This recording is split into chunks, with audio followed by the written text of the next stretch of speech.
Hey guys, good morning, welcome back to my Bangla blog channel. চলে এসে একটা নতুন ব্লগ নিয়ে।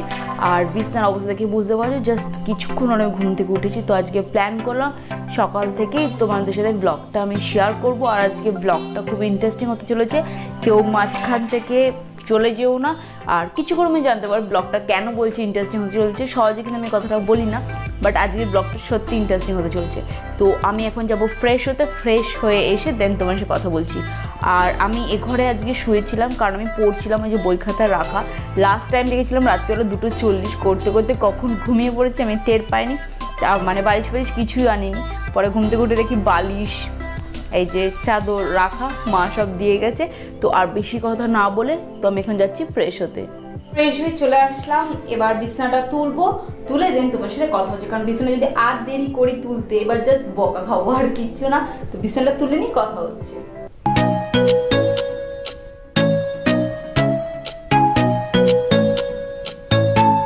আমার বিছনা গুছানো কমপ্লিট।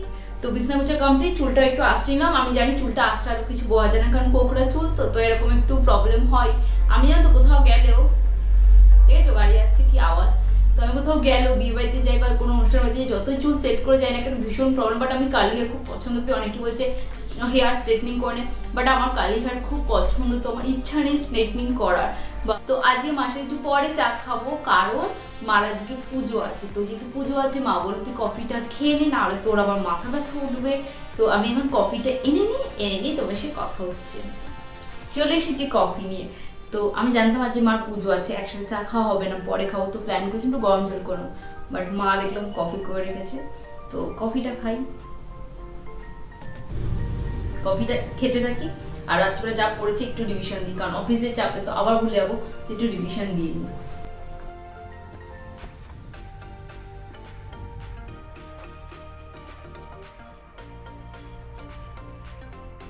আমি যেটা পড়ছিলাম টপিকটা হিস্ট্রি, তো সেটা হচ্ছে ট্র্যাডিশন অ্যান্ড এনভায়রনমেন্ট। মানে আমাদের ট্র্যাডিশন, আমাদের ড্রেস কি করে ডিপেন্ড করে, কতটা ডিপেন্ড করে পরিবেশের উপরে। তো সেখান থেকে মনে করলো তোমাদেরকেও দেখে দিই বাইরের ওয়েদারটা জাস্ট কেমন, বাইরের ওয়েদারটা জাস্ট দেখে নাও একবার।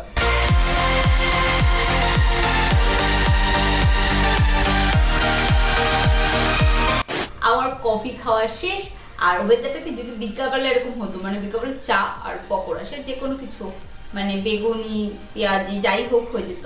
তো আমি এখন যাবো রান্না করতে, কারণ মা পুজো দিচ্ছে বাইরে। তোমরা আশা করছি দেখতে পাবে, এই দেখো ফুল টুল দেওয়া হয়ে গেছে, মানে মার পুজো কমপ্লিট। মানে এখন মার একটু পুজো হয়তো আধ ঘন্টা মতো বাকি। তো আমি এখন যাচ্ছি একটু রান্না।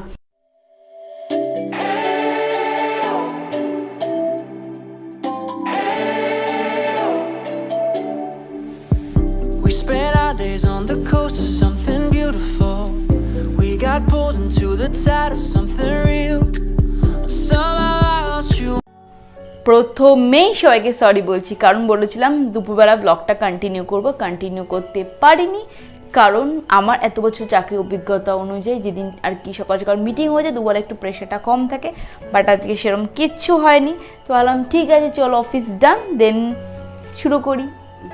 তো আমি যেটা বলছিলাম তোমাকে সকালবেলা ব্লগটা ইন্টারেস্টিং হবে এই কারণে, কারণ আমাদের এখন লকডাউনের কারণে আমরা প্রত্যেকে মেন্টালি মানে ফ্রাস্ট্রেটেড।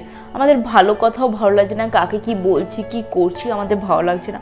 কারণ এটা হওয়ারই কথা। অনেকে ওয়ার্ক ফ্রম হোম চলছে, ওয়ার্ক ফ্রম হোম হলেও স্যালারি কমে গেছে। অনেকে যে এখন যে বন্ধ, আগে বা যাদের ওয়ার্ক ফ্রম হোম হচ্ছিলো এবছর তাদের হচ্ছে না। তো এইটার থেকে কি করে বেরোবে সেটা আমি তোমাদের সাথে এখন শেয়ার করতে চাইছি। সেটা হচ্ছে মেডিটেশন। ইয়েস, ঠিক শুনেছো। প্রথমে মনে করবে 10 সেকেন্ড বা 20 সেকেন্ডের জন্য জাস্ট করবে। তো প্রথমে জাস্ট সোজা হয়ে বসবে। যদি চাও ঘর অন্ধকার রাখতে পারো, বা একটা হালকা আলো জ্বালিয়ে রাখতে পারো, বা যদি মনে করো পুরো অন্ধকার রাখবে সেটাও রাখতে পারো। তো যখন মেডিটেশন করতে বসবে চারিদিকে চেষ্টা করবে যাতে একটু শান্ত থাকে। সেই জন্য সবথেকে বেস্ট টাইম রাত্রিবেলা ঘুমাতে যাওয়ার আগে ইয়া ভোরবেলা, কারণ সারাদিন মোটামুটি চারিদিকে এত আওয়াজ চলে, পসিবল না। যেরকম স্ট্রেট হয়ে বসবে, বসে হাতটাকে জাস্ট হাঁটু কাছে রাখবে, রেখে চোখ বন্ধ করবে এবং যে কোনো একটা কিছু ব্যাপারে কনসেন্ট্রেট করার চেষ্টা করবে। জোরে জোরে শ্বাস নেবে এবং জোরে জোরে শ্বাস ছাড়বে। তো এইভাবে নিজেদেরকে চেষ্টা করো করার, যতটা পারবে। প্রথম দিনে তো 10 সেকেন্ড করে ভাববে মাথাটা কীরকম করছে, বাট 10 থেকে 20 সেকেন্ড বলে শুরু করো। অ্যান্ড এটা তোমাকে সত্যি হেল্প করবে। আমি আগে প্রচণ্ড ফ্রাস্ট্রেটেড ছিলাম, আমার ভিডিও করে দেখে অনেকে বলে যে আমি এর মধ্যে কী করে হুড়ুহুড়ি করে কথা বলি, কী করে এত এনার্জেটিক থাকি। দেখো, প্রেশার সবার আছে, প্রেশার তোমারও আছে, আমারও আছে। তোমার লাইফ আলাদা, আমার লাইফ আলাদা। তুমি তোমার লাইফকে একভাবে ডিল করছো, আমি আমার লাইফকে একভাবে ডিল করছি, তো সেটা তো থাকবেই। বাট তার মধ্যেও তো আমাদের ভালো থাকতে হবে। তো আর কথা বাড়াচ্ছি না, আর আজকের থেকে আমি চাই তোমরাও স্টার্ট করে দাও মেডিটেশন, যেটা তোমাদের প্রচণ্ড হেল্প করবে। এবং আমাকে করার পরে অন্তত 7 দিন করার পরে জানো এর রেজাল্ট কেমন। আমি এইভাবে কিছু কিছু টিপস তোমাদের সাথে অবশ্যই শেয়ার করতে থাকবো। তো আজকে আর কথা বাড়াচ্ছি না, এখানেই শেষ করছি। পরের ব্লগে তোমাদের সাথে দেখা হচ্ছে। Tata, take care.